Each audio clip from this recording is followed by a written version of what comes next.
She told me I had a calm that made her nervous, and I couldn't stop thinking about her. I remember the first time I noticed her, my friend's mom's friend, though that title barely did her justice. It was one of those lazy Sunday afternoons, the kind where sunlight spills across the living room, warming everything it touches. I had come over to help my friend with some boxes, half expecting a quiet, ordinary visit. But then she entered the room, and somehow, everything slowed down for a second. She carried herself with a quiet confidence that wasn't loud or demanding, but it pulled the eye naturally. There was a grace to her movements, the way she tilted her head when she laughed, the slight arch of her eyebrow when she listened. She looked like someone who had seen a lot, experienced more, and yet still found small joys in the everyday. And then there was the aura about her. Calm, grounded, but layered with something almost restless underneath. Our first words were simple. I helped her carry a small tray of drinks to the couch, careful not to spill anything. She glanced at me, eyes meeting mine with a faintly mischievous look, and said quietly, almost teasingly, "You have that calm that makes me nervous." I froze for a heartbeat. Not because I didn't know what to say, but because her words landed somewhere unexpected. There was no mockery in them, just a quiet admission. And somehow it felt intimate even though we had just met. I managed a small, awkward smile, letting my hands brush briefly against hers as I passed the tray. The warmth lingered, subtle but undeniable. Even then, I found myself noticing things I shouldn't be thinking about. The soft tilt of her hair as it fell over her shoulder, the faint perfume that carried hints of vanilla and something warmer, older. I noticed the slight tension in her shoulders that eased the moment our hands touched, like a small bridge had been crossed, and suddenly the room didn't feel so ordinary anymore. She laughed softly at something my friend said, and the sound stuck with me. There was an ease in her voice, but it carried an undercurrent of something unspoken. Maybe curiosity, maybe caution. I realized I was watching more than I should, but I couldn't look away. Every small gesture, every fleeting glance, seemed charged with a silent question neither of us was ready to ask aloud. By the time I left that afternoon, I kept replaying her words in my mind. "You have that calm that makes me nervous." They were simple, yet heavy with unspoken meaning. I didn't know if she felt the same spark I did, or if it was just her way of noticing something ordinary. But in that quiet, unexpected moment, I knew something had shifted. Something had begun. And for the first time in a long while, I found myself looking forward to seeing her again. After that first afternoon, I couldn't stop thinking about her.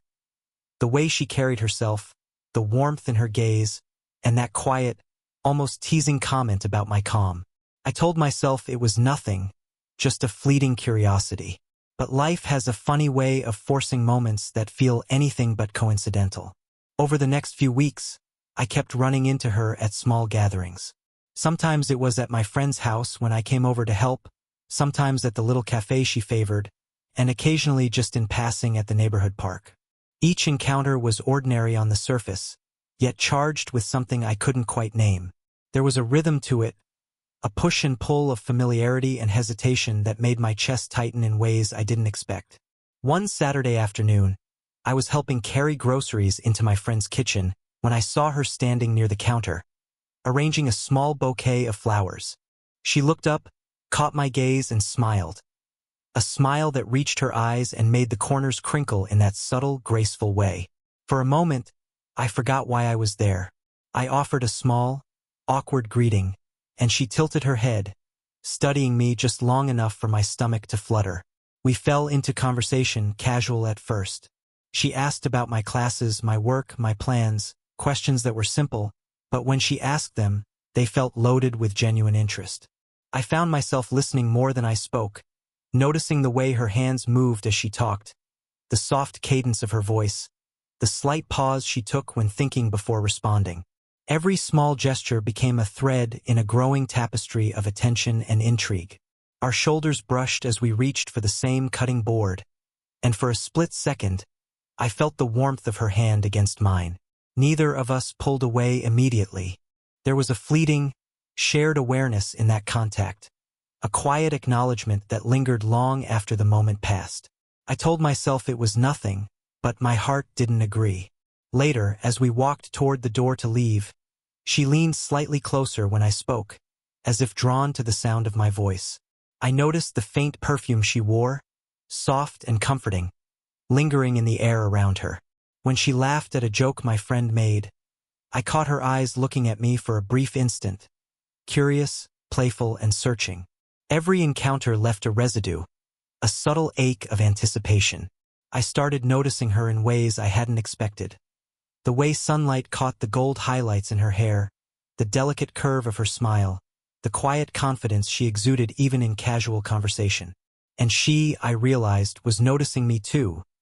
The steadiness in my voice, the patient way I listened, the ease with which I tried not to overthink every small moment. By the end of that afternoon, it was clear to me. This wasn't just casual observation anymore. Something was growing between us, fragile but undeniable. It wasn't words yet, it wasn't a confession, but it was a connection, small and subtle, built in brushings of hands, lingering glances, and conversations that stretched just a little longer than they needed to. And for the first time in my life, I felt that nervous excitement in the presence of someone older, someone I wasn't supposed to feel this way about, but couldn't stop myself from noticing. It happened one evening almost by accident. I had stopped by my friend's place to drop off some notes, and she was there, sitting quietly in the corner of the living room with a mug of tea. The light from the window softened her features, highlighting the faint lines around her eyes, the traces of experience that made her presence feel grounded, real, and approachable all at once. "Hey," I said, offering a small smile as I approached.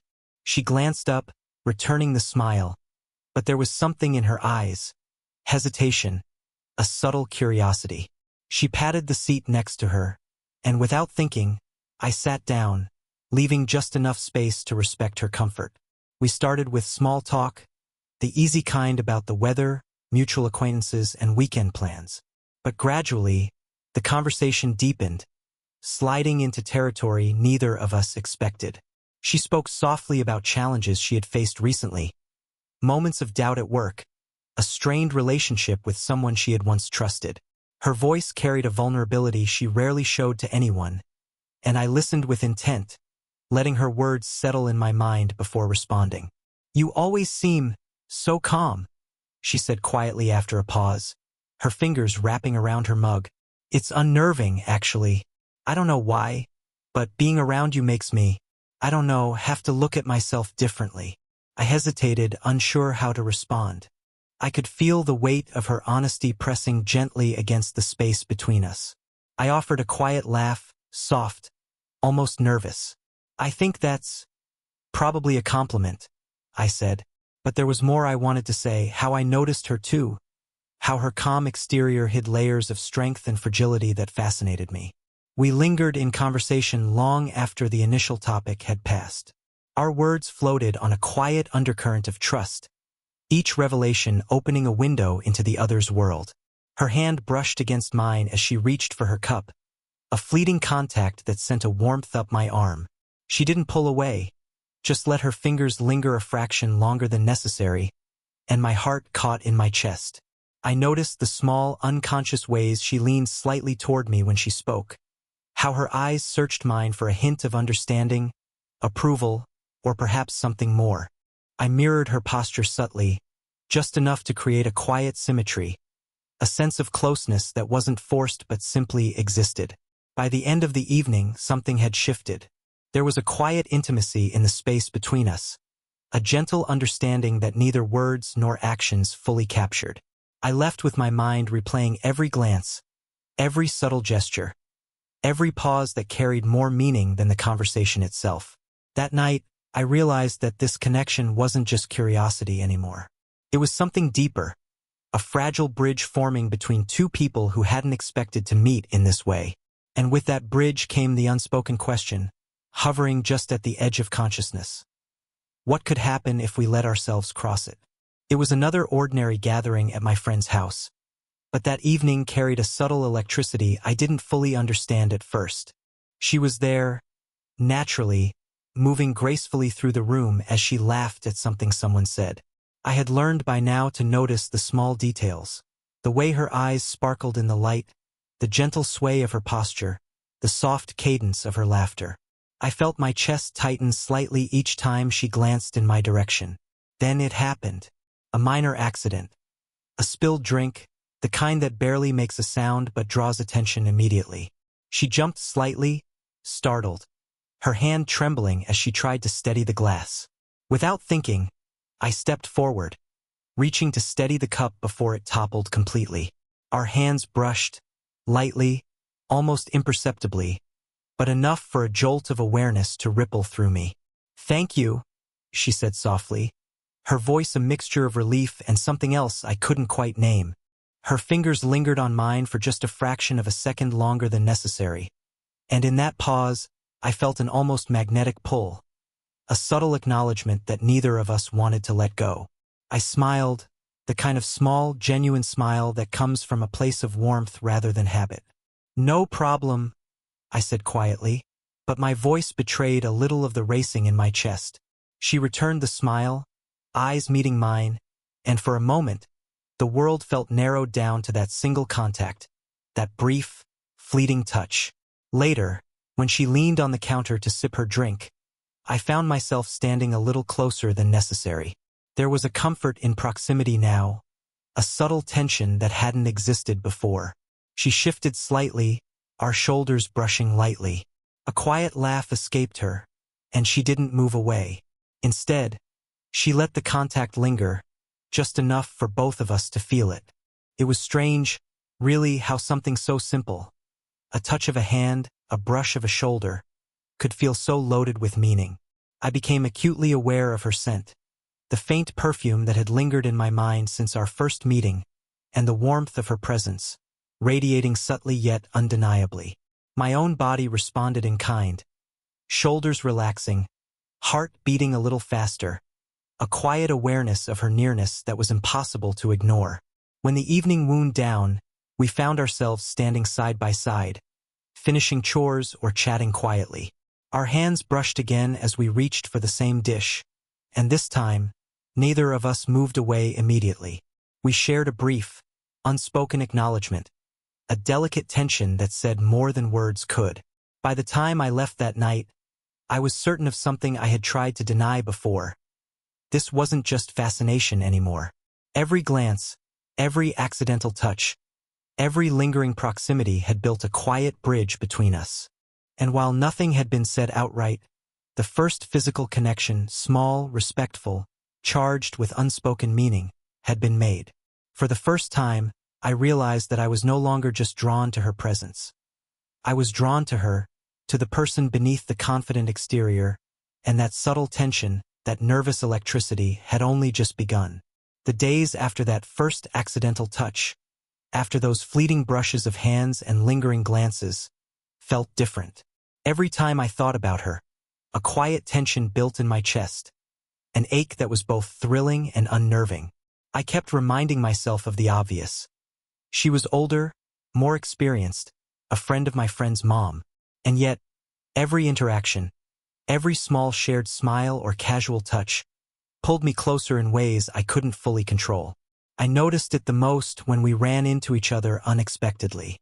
One afternoon, I was carrying boxes into my car after helping my friend move some things, and there she was, arranging flowers on the porch.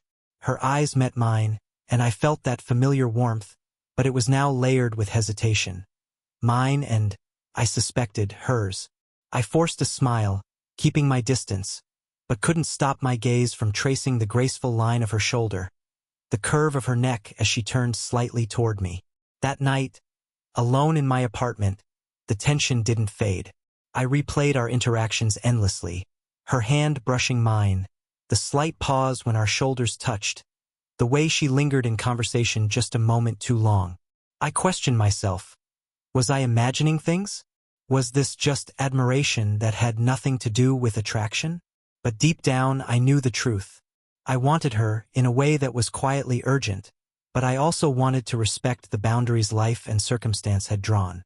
She wasn't oblivious either, I realized. Subtle signs suggested she felt it too. The way she lingered a little too close in conversation, the softness in her eyes when she looked at me, the faint blush when our hands brushed. But there were also hints of hesitation on her side.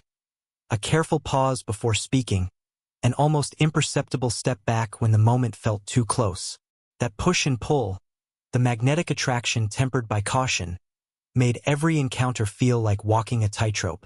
At gatherings, I found myself lingering near her, my body aware of hers even when our conversation was casual. I noticed her laugh, the tilt of her head when she listened, the way her fingers toyed with the edge of her sleeve. It was infuriating in the most wonderful way. Her presence was a kind of calm and chaos all at once, and I was caught somewhere in the middle. But the world outside our moments of quiet connection intruded relentlessly. Friends, family, social expectations, they hovered on the edges of my mind. Was it inappropriate? Could this ever work? The questions gnawed at me, making me second-guess every word, every glance, every small touch. The internal struggle became almost physical, a tension in my chest I couldn't shake. And yet, even in my doubt, I couldn't deny the pull. Something in her presence had already started to change me, made me more aware, more attentive, more patient. I realized that the struggle wasn't just external. It was part of the slow burn process, the necessary friction before something meaningful could form. By the end of that week, I understood that this wasn't a simple crush or fleeting curiosity. The connection had depth, and the hesitation, the fear of misstepping, only made the quiet longing stronger. I didn't know what would happen next, but I knew one thing for certain.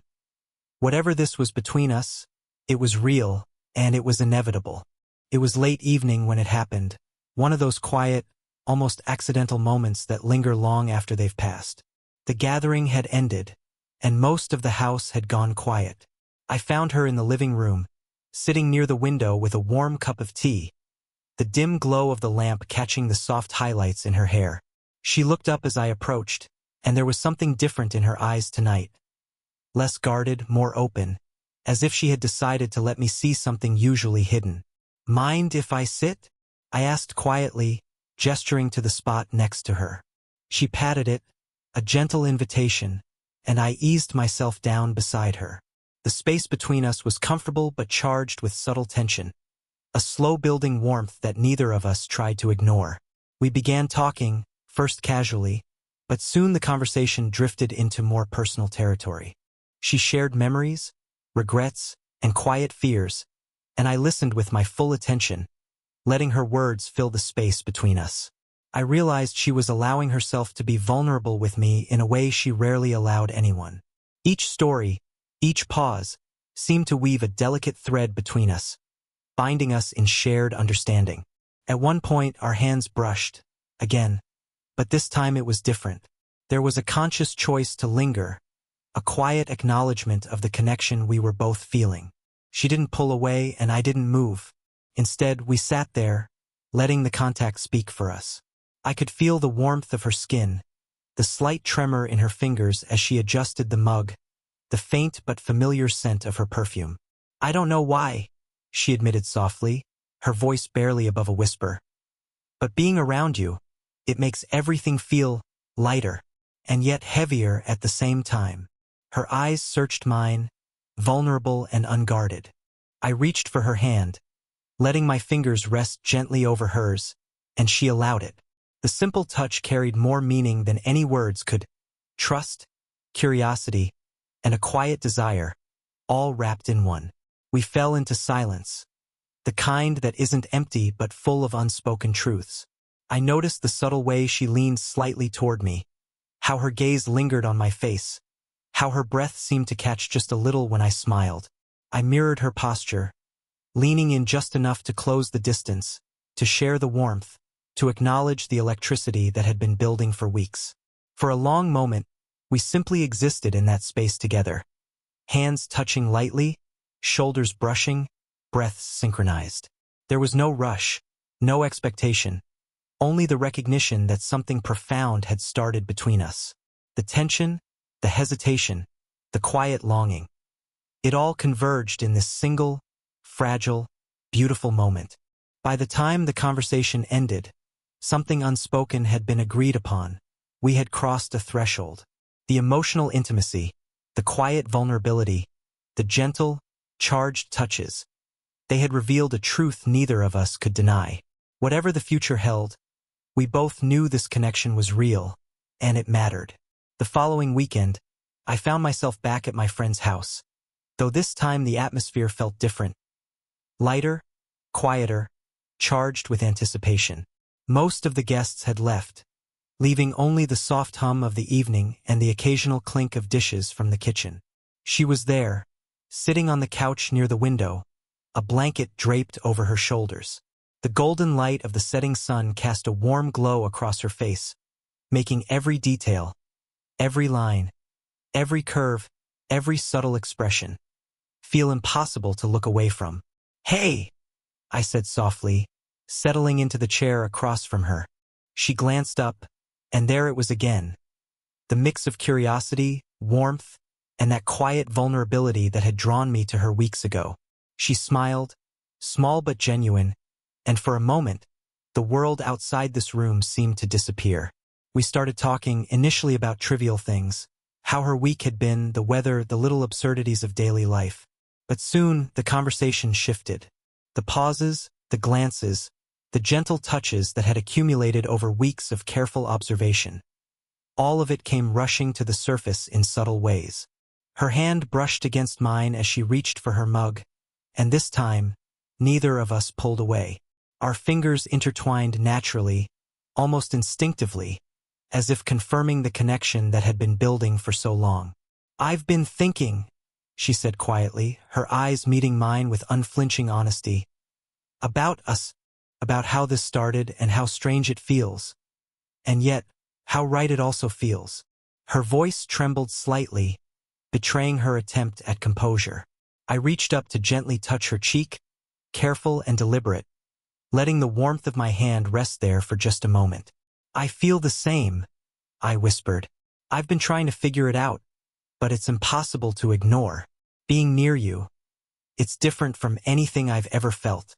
She smiled softly, leaning slightly into my touch, and I could feel the weight of weeks of unspoken tension dissolve into this single moment. Our eyes lingered on each other, and the quiet acknowledgement between us said everything words couldn't. There was no rush, no grand declaration, only the calm certainty that whatever steps we took next, we would take together. We spent the rest of the evening side by side on the couch, fingers intertwined, sharing quiet laughter and comfortable silences. The occasional brush of shoulders, the subtle warmth of proximity, the shared glance when words failed. All of it deepened the sense of trust and intimacy that had grown naturally between us. By the time I left, the connection was undeniable. We had crossed the invisible boundary between curiosity and commitment, between tension and understanding. There was still the world outside, still uncertainties that life would inevitably throw at us. But for the first time, I felt secure in the knowledge that we had chosen each other, quietly, thoughtfully, and with full awareness of what that meant. As I walked away, I carried with me the certainty that this connection, built slowly, tenderly, with care and attention, was real. The calm that had once unnerved her had become a shared language, a gentle rhythm that bound us together. And in that calm, we had found something enduring, profound, and wholly ours. If this slow-burn romance made your heart skip a beat, let me know in the comments which moment touched you the most. Don't forget to like, subscribe, and hit the bell so you don't miss more stories about love, longing, and unexpected connections. Share this with someone who believes in love that blooms in the quiet moments.